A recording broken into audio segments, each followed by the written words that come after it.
আমাদের তৃপ্তি লাভ করবেন। হরে কৃষ্ণ। গুরবে গৌরচন্দ্রায় রাধিকাস্তদালয়ে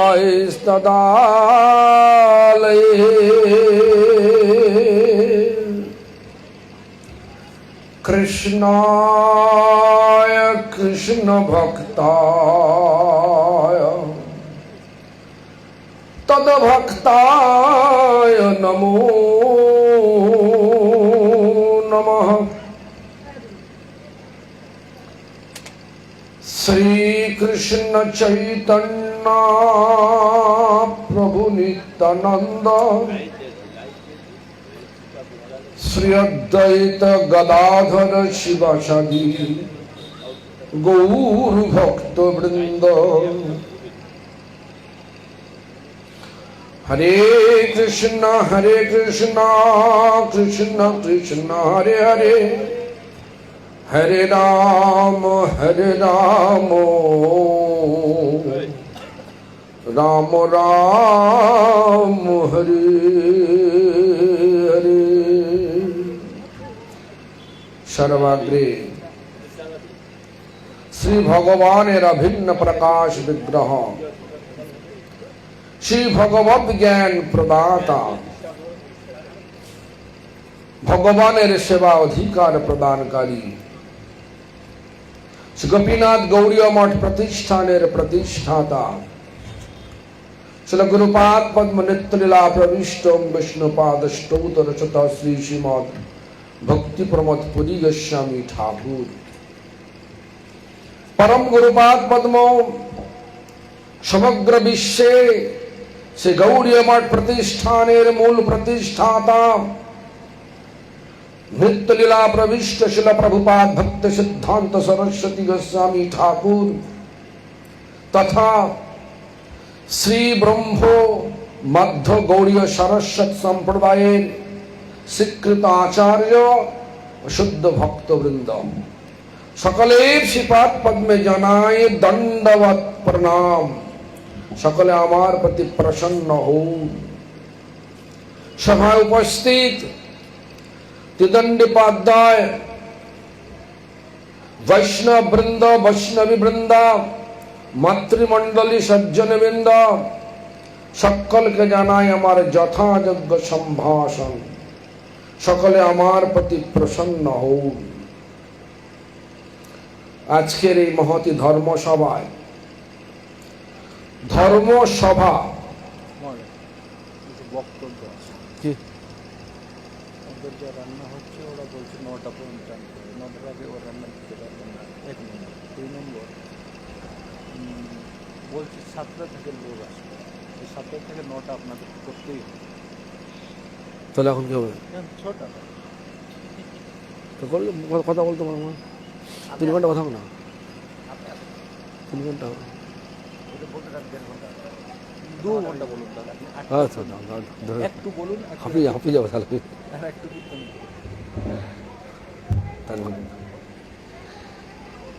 আজকে ধর্মসভা, সভা শব্দের অর্থ কি? যেখানে সভ্যগণের সমাবেশ হয়, অসভ্য নয়, সভ্য। আর ধর্ম মানে কি? ধর্ম মানে যেখানে আমাদের আত্মার স্বাভাবিক নিত্য স্বভাব, আত্মার যে স্বাভাবিক নিত্য স্বভাব,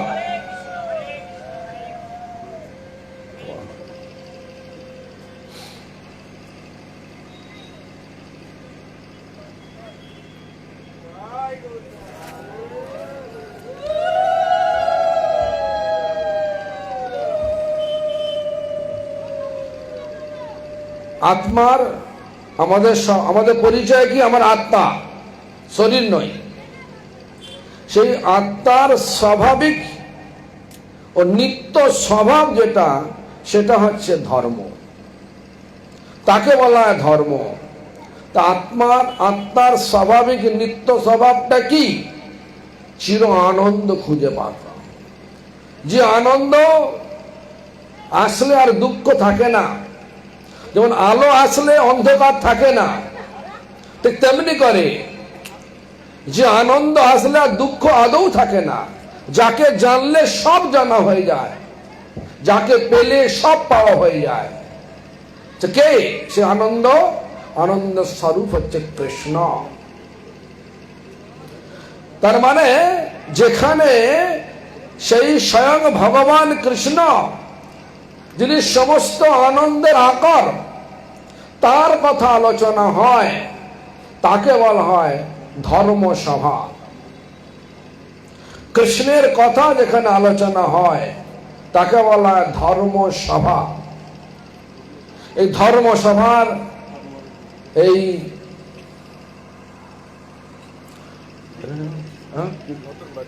নতুন বাজার, পশ্চিম মেদিনীপুর, পশ্চিম মেদিনীপুরের নতুন বাজার, মেদিনীপুর শহরের এই আলোচনা সভার আয়োজন করেছেন এই স্থানেরই অধিবাসী বৃন্দ। আজকে আমরা এখানে সে ধর্মের কথা আলোচনা করব, কোন রাজনীতির কথা নয়। যেমন আজকে নগর পরিক্রমা করবার সময় আমরা দেখতে পেলাম বিভিন্ন রাজনৈতিক দল তাদের বাহবা, তাদের গুণগান করছে, কত কাজ করেছে, কত কাজ করেছে।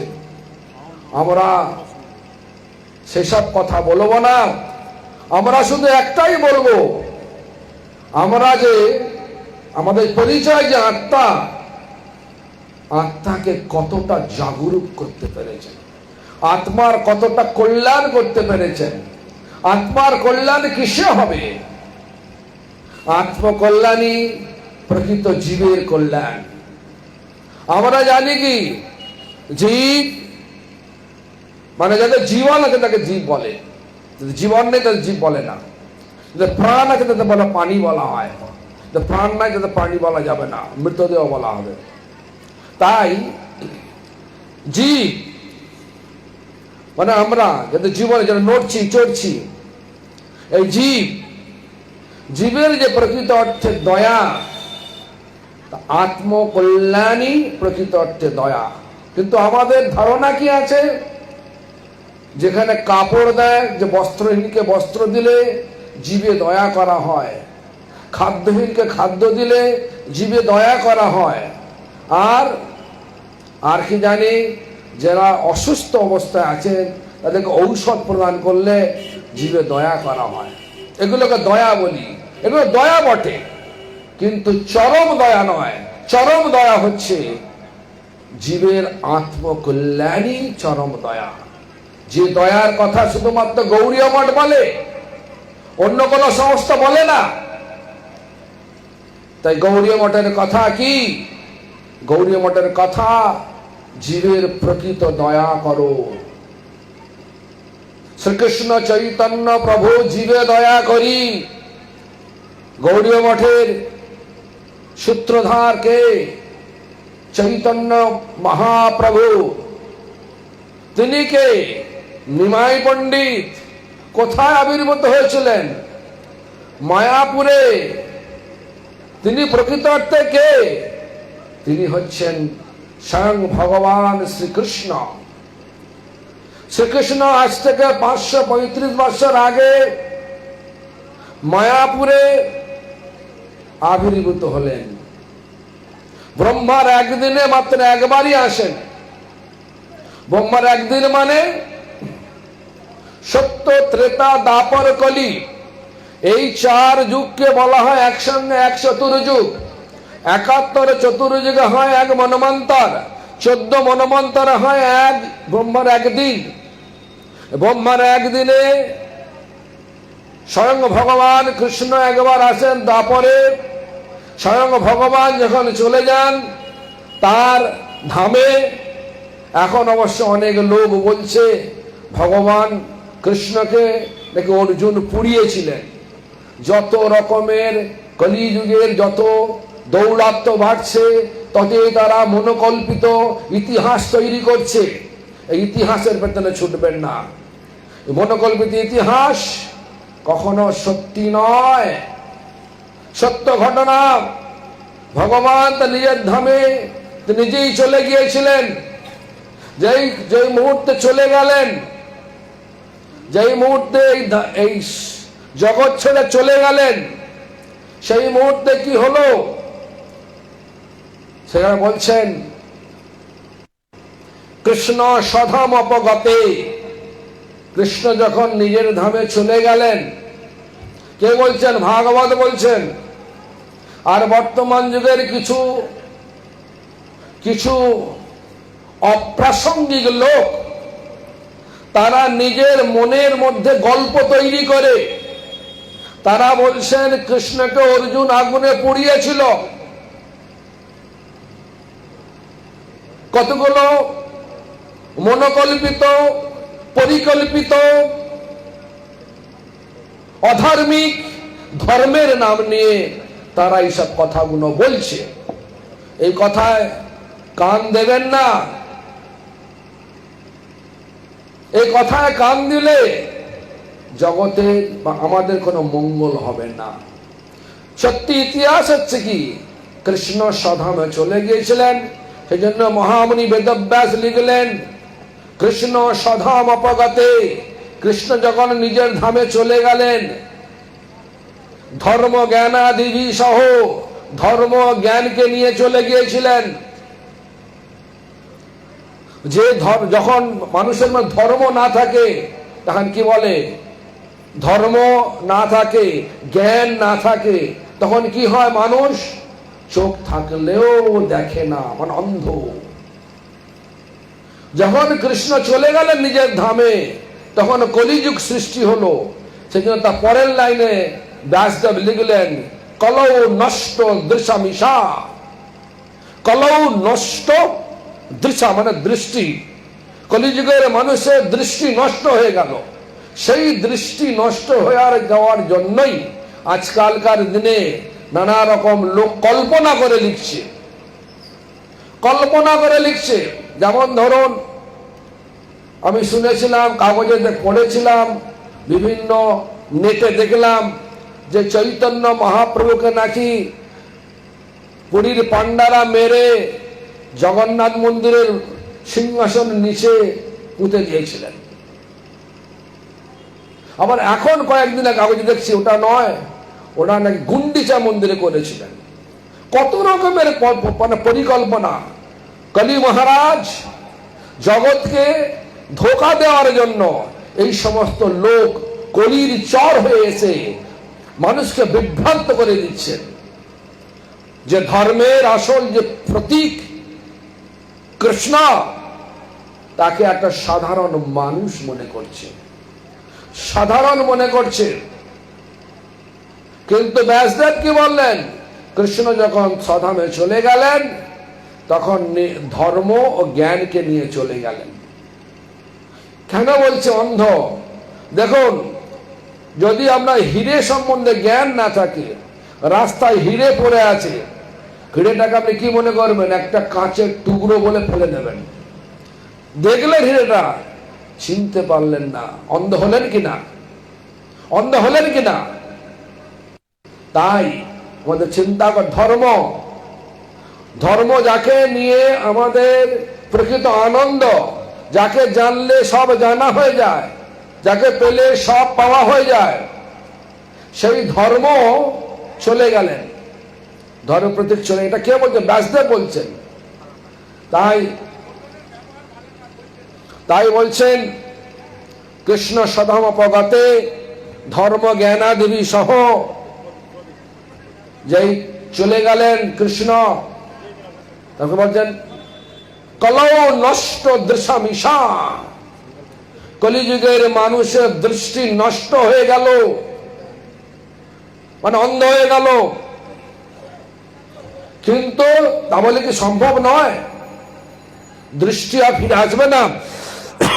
বাবা কি তো ধোঁয়া দিয়েছো বাবা, তাহলে তো দৃষ্টি ফিরে আসবে না? আসবে।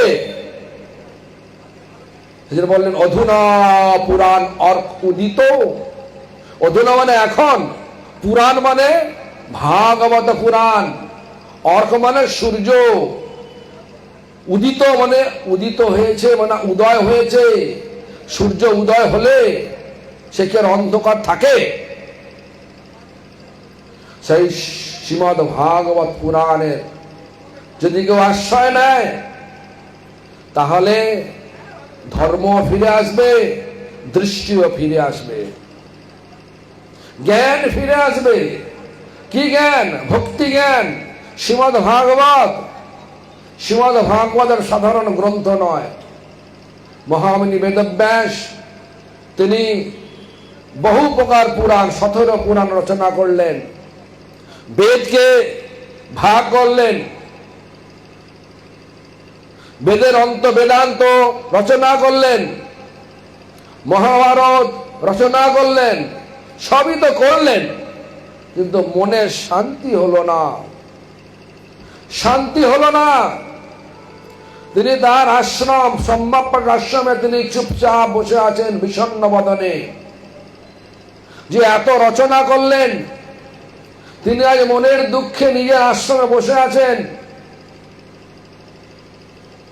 তিনি ভাবছেন আমি নিজেই শান্তি পাচ্ছি না, তাহলে আমার রচিত গ্রন্থ পাঠ করে লোকের শান্তি হবে কি করে? হে গুরুদেব, আপনি বলুন আমার অশান্তির কারণ কি?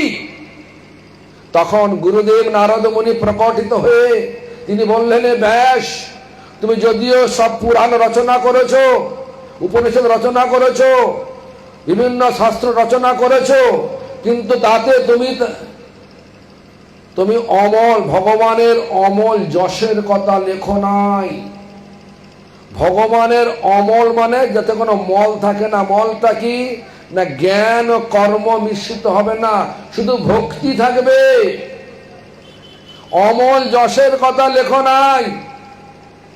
তুমি অমল যশ কথা লিখে শ্রীমদ্ ভাগবত রচনা করো। অমল যশ কথা লিখে শ্রীমদ্ ভাগবত রচনা করো।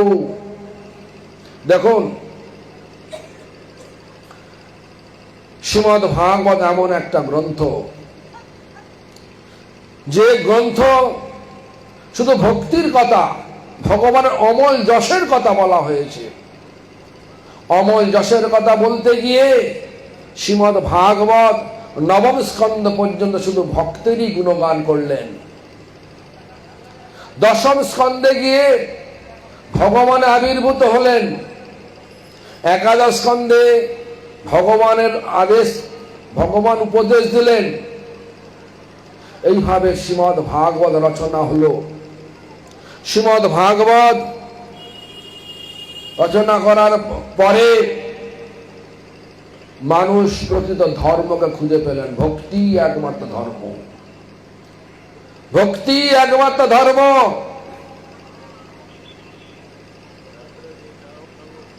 ভক্তি কি? ভক্তি মানে যিনি অন্য কোনো মানে ভগবানকে সেবা করে অন্য কিছু চায় না, জগতের কিছু বস্তু লাভ করতে চায় না, শুধু কি চায় না ভগবানের সুখই চায়, নিজের কিছু সুখ চায় না।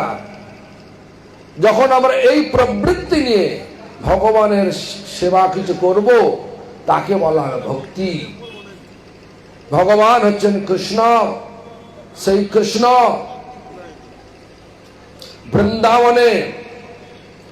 বৃন্দাবনের কৃষ্ণ আজ এসছেন চৈতন্য মহাপ্রভু রূপে। সেই চৈতন্য মহাপ্রভু কেন এলেন সে সম্বন্ধে আমাদের ভক্তিবিনোদ ঠাকুর বললেন, যেটা আগে শুরু করেছিলাম কিনা, শ্রীকৃষ্ণ চৈতন্য প্রভু জীবে দয়া করি। জীবকে দয়া করার জন্য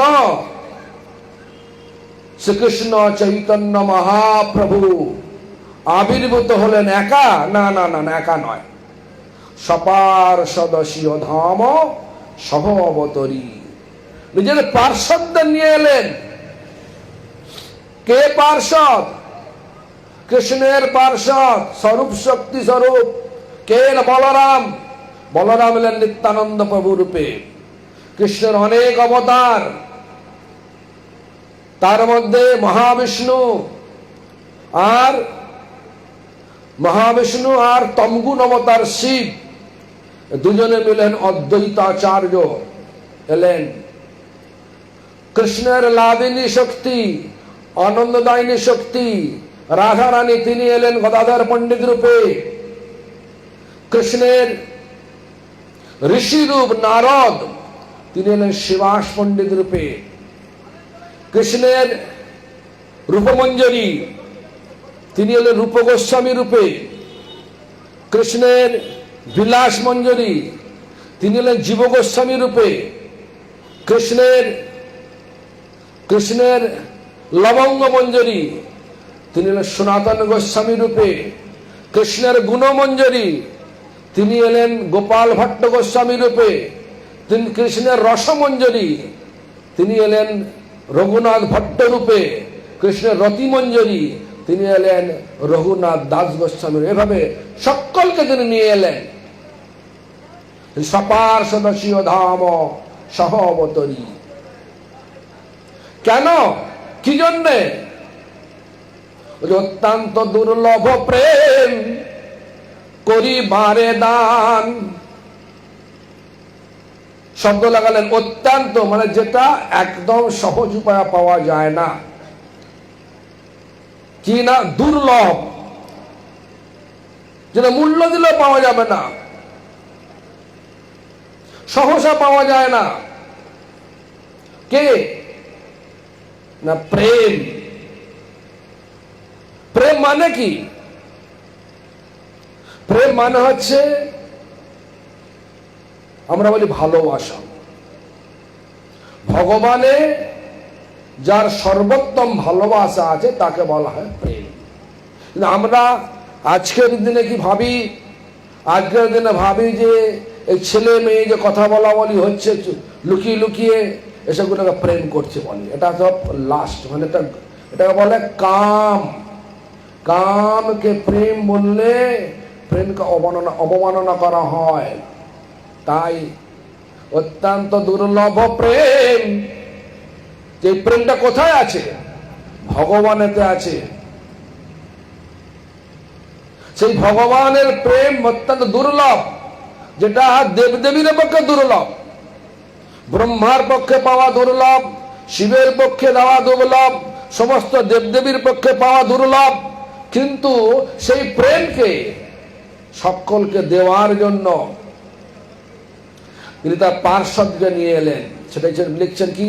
অত্যন্ত দুর্লভ প্রেম করিবারে দান, শিখায় শরণাগতি ভকতের প্রাণ। অত্যন্ত দুর্লভ প্রেম করিবারে দান, যে প্রেম সহসা পাওয়া যায় না। কখন পাওয়া যায়? যখন আমাদের হৃদয়টা সম্পূর্ণ শুদ্ধ হয়। এখন হৃদয়ে কি আছে? পান থেকে চুন খসলে যদি একটু আমার মনের কথা না হয়, মনের মতো দ্রব্য না পাওয়া যায়, কি হয়? রাগ হয় না আনন্দ হয়? কোনটা বলো? রাগ হয় তো। তার মানে মনের মধ্যে নানা রকমের প্রতিষ্ঠা আছে, ইন্দ্রিয় তর্পণের ইচ্ছা লুকিয়ে আছে। মানে আমার কিছু সুখ হয়, আমার মন মতো পুজো, এটা হলে হবে না, এটা থাকলে হবে না। প্রেম হবে না। বলছে যতক্ষণ না ভোগস্প্রিয়া যাচ্ছে, নিজে ইন্দ্রিয় তর্পণের ইচ্ছা যাচ্ছে, ততক্ষণ পর্যন্ত মন শুদ্ধ হতে পারে না। নিজ ইন্দ্রিয় তর্পণ মানে আমার ভালো হোক, আমার শরীরের জন্য, আমার মনের জন্য, আমার ভালোর জন্য, যেটা আমি মনে করি ভালো, সেটা না হলে আমার রাগ হয় কিনা? কখনো ভাবি না ভগবান যা করেন সব জীবের মঙ্গলের তারই করে? কখনো ভাবে কি? যারা সত্যি করে ভগবানের ভক্ত তারা কিন্তু এটাই ভাবে। এই জন্য এ সম্বন্ধে একটা গল্প বলছি। গল্প হলেও এটা মহাজনের মুখ উচ্চারিত এই কথা। ভক্তিযুক্ত মাধব গোস্বামী মহারাজ বলতেন, আমার গুরুদেব বলতেন, কি বলতেন? দুই বন্ধু, এক বন্ধু অত্যন্ত নাস্তিক, একেবারে নাস্তিক। এক বন্ধু একেবারে আস্তিক, মানে ভগবানের দৃঢ় বিশ্বাস তার আছে। সেই দুই বন্ধু একদিন খালি পায়ে জঙ্গলের পথে হাঁটছে, খালি পায়ে। হঠাৎ চলতে চলতে যেই বন্ধুটা নাস্তিক, মানে ভগবানকে বিশ্বাস করে না, সেই বন্ধুটার পায়ে, মানে নাস্তিক যে, তার পায়ে হোঁচট লাগলো। এমন হোঁচট লাগলো যে পায়ের আঙুল থেকে নখটা, মানে বুড়ো আঙুলের বলে সেটাকে নখটা উঠে গিয়ে ফিনকি দিয়ে রক্ত বেরোতে আরম্ভ করলো। আর যে বন্ধুটা ভগবানে বিশ্বাস করে, ভগবান যা করে তা জীবের মঙ্গলের জন্য করে, সে বলে উঠলো, ভগবান যা করে জীবের মঙ্গলের তারই করে। তখন যে নাস্তিক, সে তো বিশ্বাস করে না, আরে ভগবান কি কেন, কি আমার মঙ্গলে রেখেছে, আমার যন্ত্রণা ছটফট করছি, তুই আমার সাথে মজা করছিস। ক্রোধে অগ্নিগর্ভ হয়ে তাকে ঠেলতে ঠেলতে নিয়ে যাচ্ছে। জঙ্গলের পথ, ঘাস দিয়ে ঢাকা একটা অন্ধকূপ ছিল, ঘাস দিয়ে ওপরে ঘাস দিয়ে ঢাকা, কূপটা ওপরে ঘাস দিয়ে ঢাকা। দুম করে সেই বন্ধু পড়ে গেল অন্ধকূপের মধ্যে। গভীর অন্ধকূপ, এত ক্রোধ সেই বন্ধু, সেই নাস্তিক বন্ধু বলছে, যার পায়ে হোঁচট লেগে ফিনকি দিয়ে রক্ত, দেখ এবার তুই বোঝ তোর এখন ভগবান কি করে, এটা ভালো করছে না খারাপ করছে, তুই বোঝ। বলে চলে গেল। সেই বন্ধু চলে গেল একা একা। হাঁটতে হাঁটতে সন্ধ্যা হয়ে গেছে। সন্ধ্যাকালে যদি রাস্তায় পথ হারিয়ে যায়, জঙ্গলের পথ হারিয়ে যায়, কি মনে হয়? আমি জানি, আমি একবার হারিয়েছিলাম রাশিয়ার মস্কো জঙ্গলে। সন্ধ্যাবেলায় নয়, দিনের বেলায়।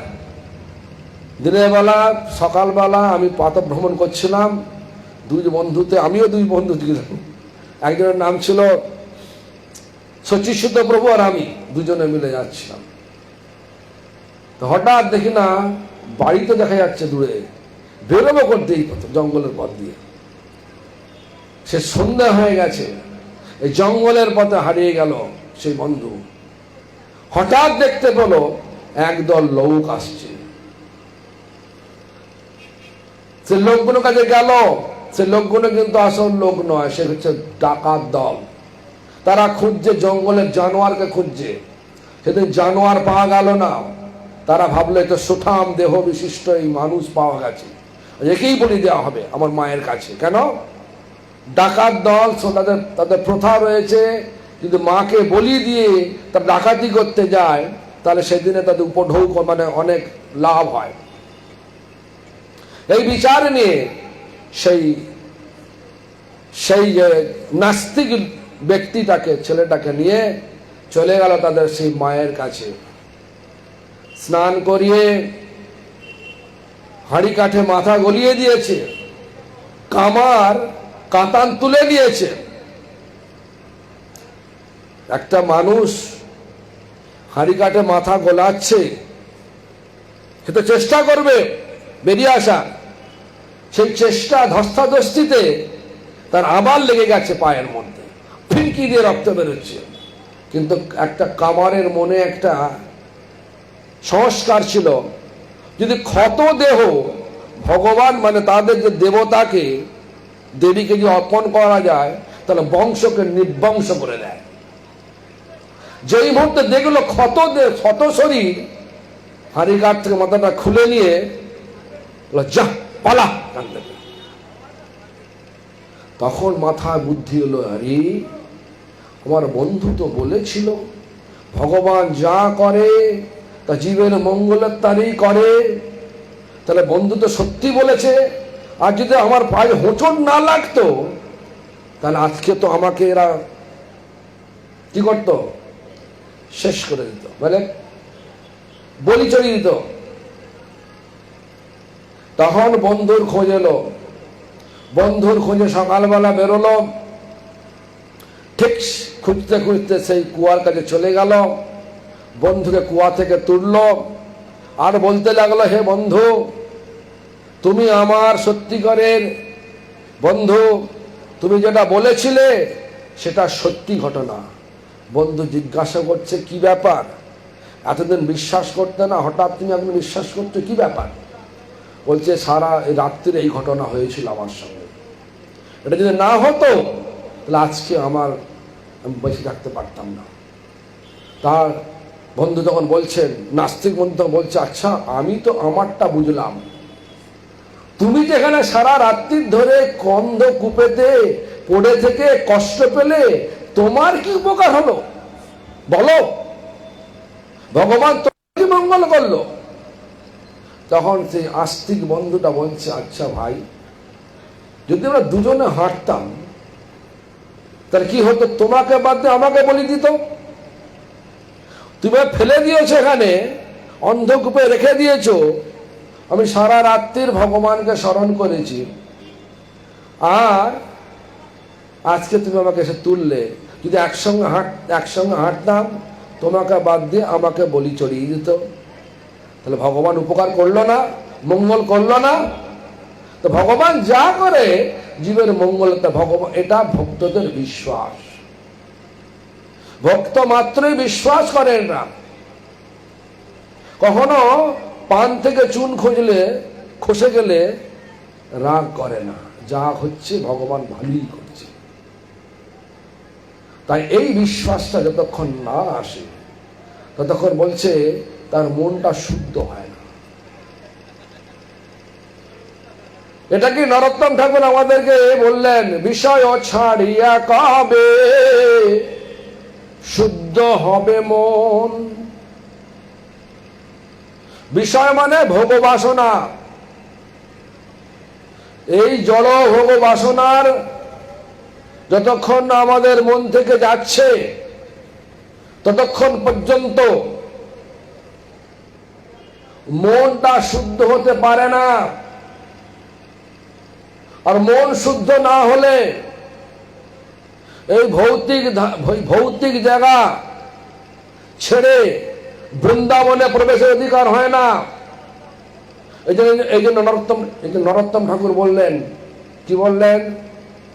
কবে হাম হে রব শ্রী বৃন্দাবন। মন শুদ্ধ না হলে বৃন্দাবনে প্রবেশ অধিকার হয় না। মন শুদ্ধ হলেই প্রেম আসে। আর মনকে শুদ্ধ করার জন্য, চিত্তকে শুদ্ধ করার জন্যই ভগবান প্রেমের রূপ হরিনাম সংকীর্তন দিয়েছেন। প্রেম মানে কোনো একটা লাড্ডু নয় যে খেয়ে নিলে প্রেম হয়ে যাবে। প্রেম হচ্ছে নাম। গোলকের প্রেম ধন হরিনাম সংকীর্তন। সে গোলক থেকে প্রেম ধন এসছে হরিনাম রূপে। যে প্রেম ব্রহ্মার দুর্লভ, যে প্রেম শিবের দুর্লভ, যে প্রেম সমস্ত দেবদেবীর দুর্লভ, সেই প্রেম ভগবান চৈতন্য মহাপ্রভু, স্বয়ং ভগবান কৃষ্ণ, যিনি চৈতন্য মহাপ্রভু রূপে আমাদের কাছে এসেছিলেন আজ থেকে 535 বছর আগে, তিনি কি করলেন? আমার ভক্তি ঠাকুর বললেন, কি বললেন? অত্যন্ত দুর্লভ প্রেম করিবারে দান, শিখায় শরণাগতি ভক্তের প্রাণ। অত্যন্ত দুর্লভ প্রেম, যেটা অত্যন্ত দুর্লভ। আবার বলছি, শিবের পক্ষে দুর্লভ, ব্রহ্মার পক্ষে দুর্লভ, স্বর্গের দেবদেবীর পক্ষে দুর্লভ। সেই প্রেম আমাদের সকলকে দেবার জন্য কি শেখালেন? শরণাগতি শেখালেন। শরণাগতি মানে কি? শরণাগতি মানে কোনো ডিম্যান্ড থাকবে না, মানে কোনো চাহিদা থাকবে না। মানে এক কথা এটা বলে যে শরণাগতির ব্যাখ্যা দিতে গিয়ে ভক্তি ঠাকুর বললেন, দৈন আত্ম নিবেদন গোপতৃপ্তে বরণ। দৈন, কিরাম দৈন, বৃক্ষ যেন কাটিলেও কিছু না বলয়, শুকাইয়া মইলে কারে প্রাণী নামা গয়, পানি নামা গয়। বৃক্ষ মানে গাছকে কাটলে যেমন কিছু বলে না, শুকিয়ে মরে গেল জল চায় না, কিন্তু ফল দিয়ে যায়, ছায়া দিয়ে যায়।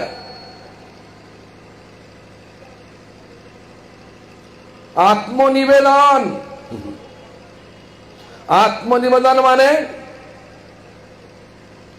সম্পূর্ণ শরণ, মানে একদম ভগবান যা করে, যেটা বললাম না, ভগবান যা করেন সব মঙ্গলের তারই করেন। বলি মহারাজের কাছে বামনদেব এসেছিলেন। বামনদেব প্রথমে কি চেয়েছিলেন? বামনদেব চাইলেন, হে মহারাজ বলি, ভিক্ষাং দেহি, ভিক্ষা দিন। বলি মহারাজ বামনদেবের সৌন্দর্য দেখে, ভগবানের রূপের ছটা, ভগবান বামনদেবের রূপের ছটা দেখে গদগদ চিত্রে, যেখানে শুক্রাচার্য বসে আছেন, গুরু শুক্রাচার্য বসে আছেন যজ্ঞের পুরোহিত্য করতে, তাকে ছেড়ে উঠে এলেন। বলছেন, হে ব্রাহ্মণ, ব্রাহ্মণ দেবতা বলুন কি চাই? হে রাজন, আমি ত্রিপাদ ভূমি চাই। ছোট্ট ছোট্ট পা, ত্রিপাদ ভূমি। মনে মনে অহংকার একটু আছে, আমি এত বড় রাজা, তুই চেয়ে নাও না, 10টা 20টা গ্রাম চেয়ে নাও, হিরে সোনা মতি চেয়ে নাও, তোমার কয়েক পুরুষ ভিক্ষা করতে হবে না, তুই চেয়ে নাও সব। তখন বামনদেব বলছেন, রাজন, আমি ব্রাহ্মণ, আমার যেটা প্রয়োজন আমি সেটাই চাইছি, তুমি দেবে দাও, তাহলে আমি চলে যাব। এই ধরনের যখন কথোপকথন চলছে, তো শুক্রাচার্যর মনে সন্দেহ হয়ে তিনি ধ্যানে দেখে নিয়েছেন ওই ছোট্ট বটুক ব্রাহ্মণ, ও ঠিক ব্রাহ্মণ নয়, সাক্ষাৎ বিষ্ণু এসছেন ওই বেশে আমার শিষ্য বলির সঙ্গে ছলনা করার জন্য। কেন? যখন বলি মহারাজ বিশ্বজিৎ যজ্ঞ করছেন, 100খানা যজ্ঞ করবেন, 99খানা একদম সম্পূর্ণ করেছেন, পুরো মাত্রা সম্পূর্ণ করেছেন, সাফল্য অর্জন করেছেন, আর 1খানা হলে ত্রিভুবনের রাজা হয়ে যাবেন, তাকে হারাবার মতো কেউ থাকবে না। ইন্দ্রদেব চলে গেলেন ভগবান বিষ্ণুর কাছে, বললেন আমাদের রক্ষা করুন। বলি মহারাজ যজ্ঞ করছেন, 99খানা সাফল্য অর্জন করেছে, আর 1খানা মাত্র বাকি আছে, আপনি আমাদেরকে রক্ষা না করলে আমরা কেউ আর থাকতে পারবো না, এখানে স্বর্গরাজ্যে কেউ থাকতে পারবো না। তাই সেই জন্য ভগবান এসে গেলেন, অদিতির গর্ভে এসে তিনি বামনদেব হয়ে এই ছলনা করে চলে গেলেন শ্রী বলি মহারাজের যজ্ঞশালায়, ত্রিপাদ ভূমি চাইলেন। বলি মহারাজের গুরু শুক্রাচার্য বুঝে ফেললেন এ বিষ্ণু ছলনা করতে এসছেন, ছলনা করে আমার শিষ্য সমস্ত কিছু লুটে নেবেন। সেজন্য শুক্রাচার্যকে বারণ করলেন। শুক্রাচার্য বারণ করলেন বলি মহারাজ, হে মহারাজ বলি, তুমি কোনো কিছু শিকার হও না। কেন? এ বটুক ব্রাহ্মণে বামনদেব নয়, কি বলে ডোয়ারে, মানে কি বলে বামন না, ছোটকে কি বলে ডোয়ারে, মানে ইংরেজিতে বলে বামন দেব, বামন নয়, ছোট ইংরেজি বলে ডোয়ারে বলে বামন, হ্যাঁ বামন বেটে, বটুক ব্রাহ্মণ নয়, ব্রাহ্মণ নয়। তো যাই হোক, কোনো কিছু স্বীকার করো না, তোমার সবকিছু নিয়ে নেবে, এ স্বয়ং বিষ্ণু। বলি মহারাজ আনন্দে আত্মহারা হয়ে গেলেন। কেন? বলি মহারাজের দাদু মানে ঠাকুর দাদা প্রহ্লাদ মহারাজ বিষ্ণু ভক্ত ছিলেন। বলি মহারাজের বাবা বিরোচন বিষ্ণু ভক্ত ছিলেন। আর বলি মহারাজ আজ বিষ্ণু আমার কাছে ভিক্ষা চাইতে এসেছেন, যিনি জগৎ ব্যাপ্ত করে আছেন, আজ হাত পেতেছেন আমার কাছে, আমি ছেড়ে দেব? দেব না বলবো? তোমার আনন্দের বিষয়। বাস সংকল্প করলেন। সংকল্প করার জন্য যখন কমণ্ডল থেকে জল ঢালতে যাচ্ছেন, জল না পড়ে শুক্রাচার্য মাছি হয়ে কমণ্ডলের মুখের কাছে জমে গেলেন। যখন জল পড়ছে না, কুচ দিয়ে যখন গোজাও দিলেন, শুক্রাচার্য চোখে লাগলো, মাছির চোখে লাগলো, এক চোখ কানা হয়ে গেল। জল পড়লেন আর জল নিয়ে সংকল্প করলেন, ঠিক আছে। যখন সংকল্প করে ফেললেন, সঙ্গে সঙ্গে বামনদেব তার পাও বড় হতে লাগলো, শরীরও বড় হতে লাগলো। দু পায়ে বলি মহারাজ সমস্ত সাম্রাজ্য দখল করে নিল। আর তৃতীয় পায়ে নাভি থেকে বার করে, যাকে বলা ত্রিবিক্রম, বার করে বলছে, হে মহারাজ বলি, আমার দু পায়ে তোমার সাম্রাজ্য দখল করে নিয়েছি। তুমি বলে ত্রিপাদ ভূমি দেবে বলেছিলে, আর এক পা কোথায় রাখবো বলো? বলি বলো। আমরা হলে কি বলতাম? আপনি আমার সাথে ছলনা করেছেন, ছোট ছোট পা ছিল, বলতাম কিনা? হ্যাঁ। কিন্তু বলি মহারাজ হাসতে হাসতে বললেন, হে ভগবান, আমার তার কোথাও জায়গা নেই আমার মস্তক ছাড়া। ভগবান মস্তকে পা দিলেন। তো বলি মনে ভাগ্য ভালো হলো না খারাপ হলো? ভগবানের চরণ লাভ হলো। আমাদের জীবনের চরম কথা কি, চরম লক্ষ্য কি? ভগবানের চরণ লাভ করা কিনা? ভগবানের চরণ লাভ হয়ে গেল। ভগবান তাকে কোথায় স্থান দিলেন? সুতলে স্থান দিলেন। তাই এই জন্য আত্মনিবেদন, দৈন্য আত্মনিবেদন, এরকম ভাব রাখতে হবে। ভগবানের নাম করে আমরা দেখি তো অনেক ভক্তকে লটারি কাটে, লটারি টিকিট মিলে গেলে লটারি কেটে বলে, ভগবান আমার যদি লটারি লেগে যায় আপনার সব দিয়ে দেবো। যখন লেগে যায় তখন বল 4 আনা দেবো, 12 আনা আমি রাখবো। এরকম হবে না, এটাকে আত্মনিবেদন বলে না। সম্পূর্ণ নিয়োগ করে দেয়া, তাকে আত্মনিবেদন। দৈন্য আত্মনিবেদন গোপতৃপ্তে বরণ। কৃষ্ণ থেকে বিশ্বাস করতে হবে। অবশ্য রক্ষিবে কৃষ্ণ বিশ্বাস পালন। কৃষ্ণ আমাকে সর্বাবস্থা রক্ষা করছেন, এটাও হৃদয়ের অন্তঃকরণ থেকে বিশ্বাস করতে হবে। এগুলো হচ্ছে শরণাগতির লক্ষণ। সব দিয়ে দেবো তাহলে আমার চলবে কি করে? তো অবশ্য আমার কৃষ্ণ আমাকে পালন করেন, কৃষ্ণ আমাকে রক্ষা করেন। যেমন কৃষ্ণ যে রক্ষা করেন, আমরা যদি একটু বুদ্ধি দিয়ে বিচার করেন তাহলে দেখতে পাবেন। কেন? এই যে আদান প্রদান হচ্ছে, গাছেরা অক্সিজেন ছাড়ছে, আমরা অক্সিজেন নিচ্ছি, আমরা কার্বন ডাইঅক্সাইড ছাড়ছি, আর গাছ তারা কার্বন ডাইঅক্সাইড নিচ্ছে। এই যে আদান প্রদানটার ব্যবস্থা কে করলো? কোন বৈজ্ঞানিক করেছে? কোন সরকার করেছে? তা তো নয়, ভগবান কর্তৃক সৃষ্টি হয়েছে। ভগবান আমাদেরকে নিঃশ্বাস দিচ্ছে, খাদ্য দিচ্ছে। জমি তো অনেক আছে, যেমন কালকে জল হওয়ার পরে আমি তো বাঁকুড়ায় ছিলাম, জোরদা বলে একটা জায়গায় ছিলাম কালকে রাত্রিবেলা।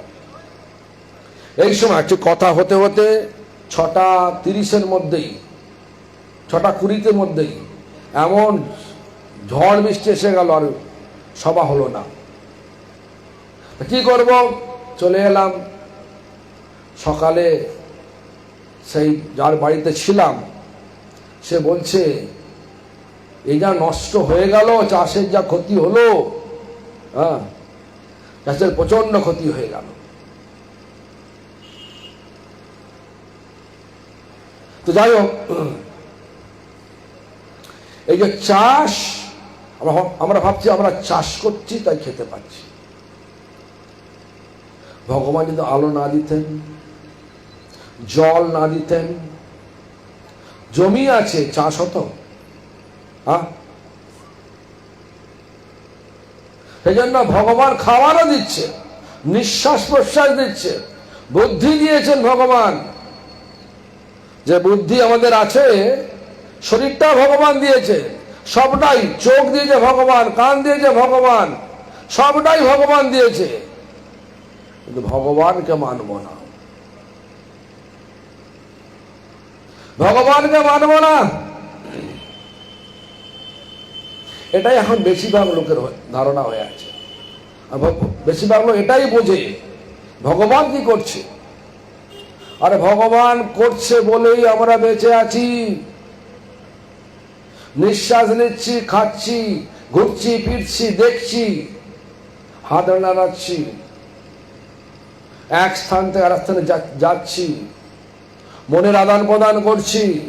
কিন্তু ঘটনা হলো, যখন মতো মানুষ হয়ে জন্ম লাভ করলাম, আমাদের স্বভাবটা গড়েছি কোথা থেকে?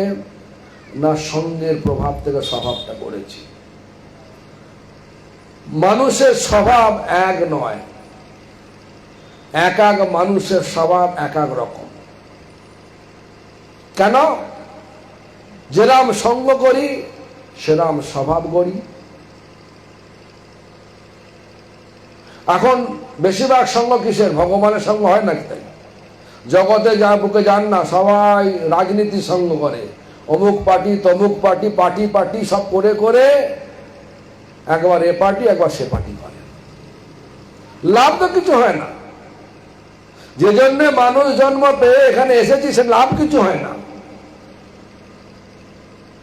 পকেট ভরা কিছু লাভ হয় বটে, যার শরীর চলে গেলেই ও পকেটও চলে যায়, এখানেই থেকে যায় পকেটটা।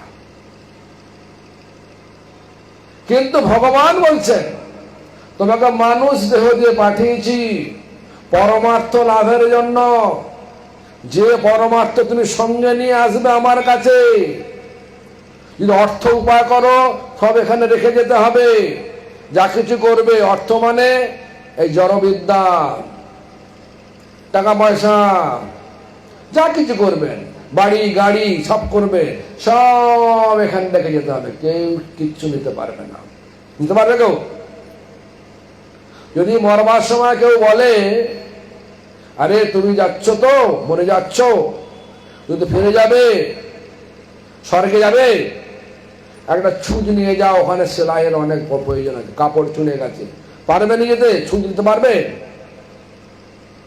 পারবে না। এই জন্য আমাদের বুঝতে হবে, মানুষ দেহটা ভগবান দিয়েছেন কি জন্যে? পরমার্থের জন্য। যে পরমার্থ মানে কি? যে অর্থটা আমরা নিয়ে যেতে পারবো সঙ্গে। কার সঙ্গে? আত্মার সঙ্গে। আত্মকল্যাণের জন্য মানুষ দেহ। আত্মকল্যাণটাই হচ্ছে প্রকৃত ধর্ম। ধর্ম মানে কি বলে শুরু করেছিলাম? যে আত্মার স্বাভাবিক নিত্য স্বভাবকে বলা হয় ধর্ম। আত্মার স্বাভাবিক নিত্য স্বভাবটা চির আনন্দ লাভ করা, চির আনন্দ স্বরূপটাই হচ্ছে কৃষ্ণ। সেই চির আনন্দ স্বরূপটা হচ্ছে কৃষ্ণ। কৃষ্ণ আজ এসছেন আমাদের কাছে নাম রূপে, হরে কৃষ্ণ মহামন্ত্র রূপে। তাই ভগবান কৃষ্ণ আমাদেরকে পালন করেন, এ বিশ্বাস করতে হবে। আমাদের রক্ষা করেন, এটা বিশ্বাস করতে হবে। এটা একটা শরণাগতির অঙ্গ। আর কি বললেন? ভক্তি অনুকূল মাত্র কার্যের শিকার। ভক্তি যেটা অনুকূল, যেমন আজকে এখানে আমি এসেছি, আপনি এসেছেন, সব এসেছেন কি জন্যে? কোন ভৌতিক আলোচনা করার জন্য? হ্যাঁ কি না? হ্যাঁ কি না? কে বলে না কেউ না। তার কি জন্য এসছি আমরা এখানে? ভগবানের কথা শোনার জন্য, স্মরণ করার জন্য। ভাববেন না আমি বলছি বলে আমি সব জানি, তাই নয়। আপনি আছেন, আপনারা আছেন, আপনাদের উপস্থিতি আমাকে ভগবানকে স্মরণ করিয়ে দিচ্ছেন। তো আপনারও প্রয়োজন আছে, আমারও প্রয়োজন আছে। সকলের একই উদ্দেশ্য, ভক্তি অনুকূল গ্রহণ করা। এখানে ভগবানের কথা আলোচনা হবে, ভগবানের কথা স্মরণ হবে, এটা ভক্তির অনুকূল। এখানে গান হবে, কি গান হবে? ভৌতিক গান তা তো হবে না। যা কিছু হবে হরিনাম সংকীর্তন হবে, হরির গুণগান করা হবে। আমাদের সুদর্শন প্রভু মনে আছে না? হ্যাঁ, গান করলেন, সুন্দর গান করেছেন। শ্রী গুরু চরণ পদ্ম, প্রথম গান। আমরা ছিলেন না হয়তো, আমি দেখলাম যে এখানে সময় বেশি নেই, আমাদের যেতে হবে। এখানে এসে বসে গেছি। ওনাকে বললাম আপনার গলাটা ভালো, গান করুন, একটা কীর্তন করুন। তো সুন্দর সুরে কীর্তন করলেন। শ্রী গুরু চরণ পদ্ম কেবল ভকতি সদম। অর্থ বোঝেন? আমরা তো জানি শ্রী গুরু মানে গুরুদেবের চরণ পদ্ম, চরণটা হচ্ছে পদ্মের মতো, এটা তো ভাবি নাকি? কিন্তু এটার অর্থ শ্রী মানে রাধারানী, রাধারানী গুরু। কেন? গুরু মানে কি? গুরু আচার্য। আচার্য মানে কি? যিনি আচরণ করে ভগবানের সর্বোত্তম সেবা শিক্ষাটা দিয়ে থাকেন, তিনি আচার্য পদবাচ্য। দেখুন আবার বলছি, যিনি আচরণ দ্বারা ভগবানের সর্বোত্তম সেবা শিক্ষাটা দিয়ে থাকেন, তাকে বলে আচার্য। রাধারানী তিনি আচরণ দ্বারা সর্বোত্তম সেবা শিক্ষা দিয়েছেন। এই জন্য শরৎ পূর্ণিমার দিনে ভরা রাসেতে কৃষ্ণ কাকে নিয়ে চলে গেলেন? রাসমঞ্চ ছেড়ে কাকে নিয়ে চলে গেলেন? চন্দ্রাবলীকে। তো প্রবেশের অধিকার নেই। রাধাকে নেই। কেন? সমস্ত গোপী শিরোমণি রাধা রানী তার সেবায় এত সন্তুষ্ট, কৃষ্ণ রাধাকে নিয়ে চলে গেলেন। তাহলে এটাই প্রমাণ হয়ে যায়, সমস্ত গোপীদের যত সেবা তার থেকেও তার থেকে অধিক সন্তুষ্ট ভগবান রাধা রানীর সেবায়। এই জন্য রাধা রানীর শ্রেষ্ঠ আচার্য। আর সেই রাধা রানীকে লক্ষ্য করে ভগবান কৃষ্ণ আমাদের জানালেন, রাধার কৃপা না হলে আমার কৃপা কেউ পাবে না। এটাকেই তিনি বললেন। কিভাবে বললেন? একবারে সত্য করে বারবার বলছে, সত্যি বলছে, সত্যং সত্যং পুনঃ সত্যং সত্যমেব পুনঃ পুনঃ বিনা রাধা প্রসাদেন মত প্রসাদ ন বিদ্যতে। দেখুন, আপনি ভালো করে বুঝুন, সংস্কৃত বলে ঘাবড়ে যাবেন না। সত্যং সত্যং পুনঃ সত্যং মানে কি? এটা সত্যি, এটা সত্যি, আবার বলছে এটা সত্যি।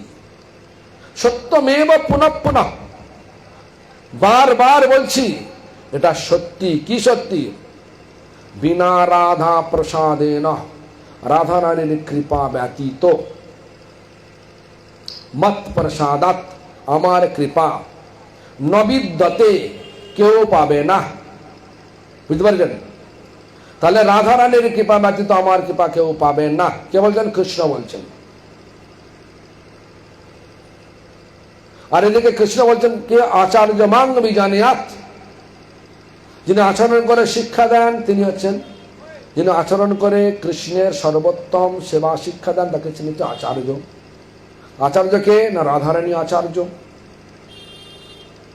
আচার্যকে আমারই স্বরূপ জানবে। আর যদি দেখা যায় তত্ত্ব কথা দেখা যায়, দেখবেন কৃষ্ণের বাঁ অঙ্গ থেকে এসছেন রাধারানী, আর ডান অঙ্গ থেকে এসছেন বলরাম। সন্ধিনী শক্তি, লাদিনী শক্তি। আবার সন্ধিনী শক্তির কৃপা না হলে, বলরাম বা নিত্যানন্দের কৃপা না হলে রাধা গোবিন্দের সেবা পাওয়া যাবে না। নরোত্তম ঠাকুর সেটা আবার বললেন। কোথায় বললেন দেখুন, যদি কীর্তন পড়ে থাকেন তাহলে নিশ্চয়ই জানবেন। নিতাই পদ কমল কোটি চন্দ্র সুশীতল, যে ছায়ায় জগত জুড়ায়, যে ছায়ায় জগত জোড়ায়, হেন নিতাই বিনে ভাই রাধা কৃষ্ণ পাইতে না। সন্ধিনী শক্তি, সন্ধিনী যোগাযোগ করে দেবে, সন্ধি করে দেবে, সন্ধিনী শক্তি। হেন নিতাই বিনে ভাই রাধা কৃষ্ণ পাইতে নাই। কি বলছেন তারপরে? ধর নিতাইয়ের চরণ দুখানি, ধর নিতাইয়ের চরণ দুখানি। নিত্যানন্দ কে না? গুরুতত্ত্ব, আচার্য তত্ত্ব রাধারানী। তো আচার্য রাধারানীর শ্রী গুরু চরণ পদ্ম কেবল ভকতি সদম। শ্রী মানে রাধারানী, তার পাদপদ্ম কি? ভক্তি সদম। ভক্তি মানে এমন একটা ভালোবাসা ভগবানেতে, আমি ভগবান আমি তোমার কাছে কিচ্ছু চাই না, শুধু আমার সেবাটা গ্রহণ করুন। এই ভাব, এই ভাবটা হচ্ছে ভক্তি। সেই ভক্তির গৃহ কোথায়? সদ্ম মানে গৃহ, সদ্ম মানে গৃহ মানে ঘর। সেই ভক্তির ঘরটা কোথায়? রাধারানীর পাদপদ্ম। রাধারানী এটাই সেবা করেছেন। যখন কৃষ্ণ চলে গেলেন বৃন্দাবন ছেড়ে, আজকের দিনে আমরা কি করি? যদি বাড়িতে কোনো সাধু আসে, বামন মহারাজ, তারপর হচ্ছে সাধু মহারাজ, যিনি এখন চোখটা উন্মেল করে ধ্যানে আছেন, হ্যাঁ, নাড়ি দাও।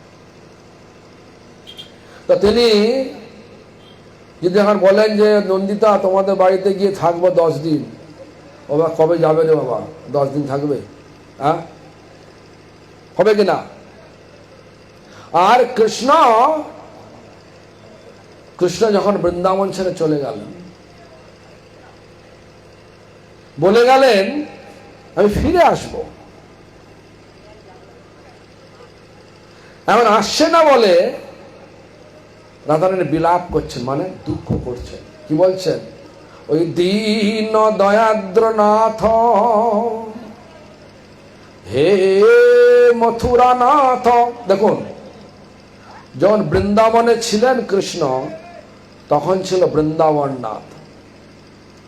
এখন মথুরা চলে গেছে, বিরহেতে,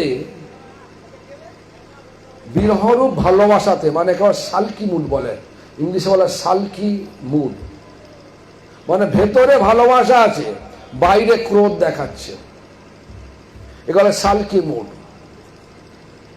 তো বিরহরূপ ভালোবাসা, যে সালকি মুড, বলছেন আজ থেকে তুমি আর বৃন্দাবন নাথ নও, তুমি মথুরা নাথ। দীন দয়াদ্র নাথ হে মথুরা নাথ কদা বলকসে হৃদয়ং তদ লোক কাতরং। হৃদয়টা তোমার বিরহে কাতর হয়ে যাচ্ছে, শরীর থেকে লাফিয়ে পড়ে যাচ্ছে। মানে এটা আমি হচ্ছে ভাবনা এরকমই, শরীর থেকে হৃদয়টা থাকছে না, যদি হৃদয়টা চলে যা বাঁচবে না? হৃদয় লোক কাতরং, হে দ্বৈত, তারপরে বলছে হে দ্বৈত, হে প্রিয়, ব্রহ্মতে পাগল হয়ে গেছি। কিসের জন্য পাগল? কিম করাম্ভম, তুমি নেই, আমার সেবা নেই, আমি কি করব? এরা ভাবাছে। যদি বামন মহারাজ আর সাধু মহারাজ যদি পড়ে যায় কারো বাড়িতে, বা আমি যদি পড়ে যাই কারো বাড়িতে 10-15 দিন থাকি, বলবে কবে যাবে রে বাবা, নাকি রাসমণি, তারপরে হচ্ছে কি জয়শ্রী, সব বলবে বাবা এর কতদিন থাকবে রে বাবা, তা আমাদের সর্বনাশ করে দিচ্ছে, সময় খেয়ে যাচ্ছে, নাকি? কিন্তু রাধারানীর সেবা ভাব, যেমন গৌতম ঋষি, এক ঘটনা বলছি, তখন ঘটনাটা একদম সত্যিকারের ঘটনা।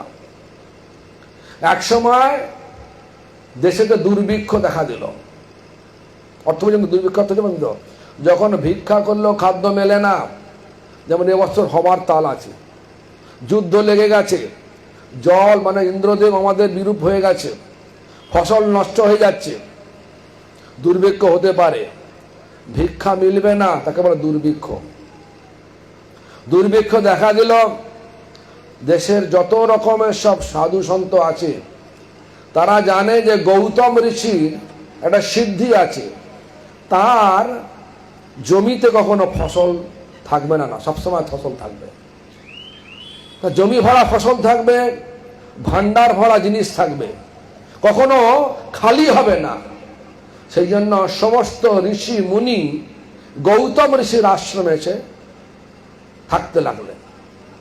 গৌতম ঋষি সাধু সন্তের সেবা করতে এতই মশগুল হয়ে গেলেন, দুর্ভিক্ষ চলে গেল, তথাপি সাধু সন্তদের বলছে না তোমরা চলে যাও, অনুমতি দিচ্ছে না। তারা যাবার চেষ্টা করছে কিন্তু কখনো অনুমতি দিচ্ছেন না। এখনকার দিনে কি হয়, যার বাড়িতে আসি, মানে অ্যাকচুয়ালি অতিথি মানে কি? অতিথি সব মানে হচ্ছে যে যার বাড়িতে যাবে তার অনুমতি ছাড়া সে যেতে পারবে না।